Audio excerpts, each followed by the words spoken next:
For today's video, tuturuan ko kayo kung paano mag-uninstall or mag-delete ng mga apps na hindi nyo na nagagamit sa inyong phone.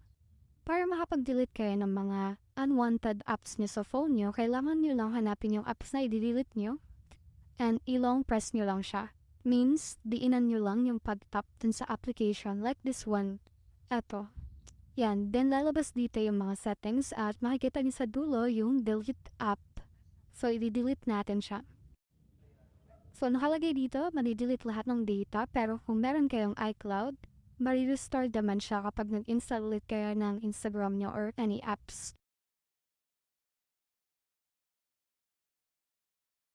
And that is it for today's video. Thank you for watching and don't forget to click subscribe.